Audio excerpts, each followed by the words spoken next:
Well, free agency week begins with a bang. If only the rest of the week, Chris Sims, unfolds in the fashion that late Sunday afternoon did. Before I go any farther, please, let me make this plea once again to all athletes, coaches, anyone of significance who may ever be making any announcement that we may be interested in. Could you please do it during a work day? Because people are far more inclined to be looking to non-work websites, shows, podcasts, etc. when they're at work. When they're with their families on Sunday nights, they're not nearly as engaged. So could you just wait, Tom, next time you unretire until a Monday morning instead of a Sunday night? Because you know what, Chris? I have a feeling there will be a next time. I have a feeling that Tom Brady is morphing into Brett Favre, and it's going to be an annual retire, unretire, retire, unretire. So he's already got one in the books. Retire, and then about 42 days later, unretire. Good morning. Good morning. How you doing, man? Yep, I know. Everybody should keep in mind the media before they make huge life decisions. It doesn't matter. Right. It doesn't matter. Right. We're going to talk about it all day. In fact, he's going to squeeze a day and a half out of it by releasing it on Sunday. Because it goes Sunday. What can Aaron Rodgers do today? I don't know. Hey, one thing I said last week, I said, man, it's nice that we're not going to have to talk about Rodgers, Brady. And here we are. We're back on Brady, baby. It's back, baby. He's back one more time. It is awesome. I'm not going to lie. I do like it. When I heard the news yesterday, I perked up. I got excited. I did. I mean, it's still Tom Brady. I know I'm looked at as a hater of him in some ways, but I'm not. I'm still excited to see him play for the Bucs, a Super Bowl worthy type football team. It's awesome news. It's awesome for the NFL. I'm glad he's back. I really am. It's a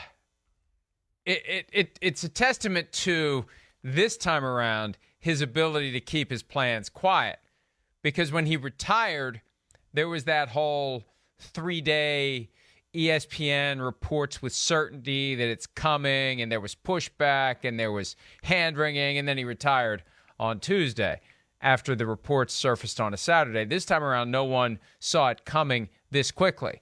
Now, this whole thing's fishy to me. I mean, it's still fishy to me. It's awesome he's back, and we're going to get into all that, but it's still, the way it's gone down does not make sense, not in my opinion. No.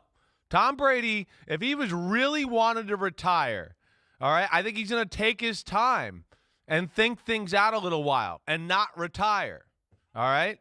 So there's still a part of me that thinks, and we know a little bit with the Miami situation, that there was another play here at hand. And it was something about the retirement and try to go somewhere else, but he started to realize that's not going to happen. So, and I do like football still, so I'm going to come back. To me, none of how it's gone down makes sense or lines up. And that's where I'll go back to that, at least for now, because it just seems fishy to me. I don't know if you feel the same way.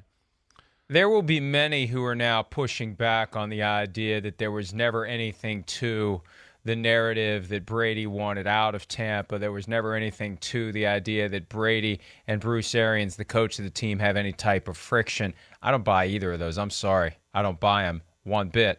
I've heard some things even since this all happened last night, because what happens is when you're one of the ones standing out there saying, I think that he wants to play in 2022, and I think he wants to play for a team other than the Buccaneers.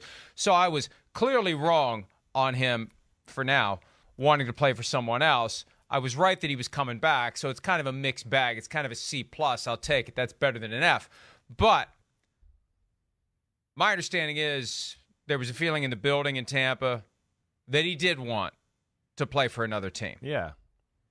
And I think we just see how the rest of the offseason plays out as it relates to whether and to what extent there was friction between Tom Brady and Bruce Arians, and whether and to what extent ownership maybe made a decision between Brady and Arians, and the back end of that is something to play out in the coming weeks. I'm not saying it's going to happen, but it's something that I will be monitoring. I'm not assuming that this is all done. I'm not assuming that what happened last night means week one Bruce Arians is the coach. Tom Brady is the quarterback of the Tampa Bay Buccaneers. I'm not ready to assume that. It's been too weird the past 6 days. Yeah, I'm not ready to assume that. Yeah, I'm not ready to. They'd be crazy to. I mean, it's a Super Bowl caliber team to blow it up and get a new head coach in there and all that. I understand. But if he's not really coaching the team anyway, what do you lose? Well, he obviously he's not is. really coaching the team anyway. What do you he's lose? doing something. I understand that. If you're swooping, on game day, there's a key role. On game day, there's a key role. Yeah. Beyond game day. And look, everybody's dumping on Rich Hornberger now because he reported with some stridence a few weeks back that there was a rift between Brady and Arians. I still have a feeling the guy was onto something there. I don't think that he comes out as loudly as he did when you consider the relationships that he has, especially with Brady himself. Played with Brady and the Patriots for 3 years, at least. Hi, I'm Mike Tirico, and thanks for watching. Make sure to hit subscribe for the latest news and highlights from NBC Sports.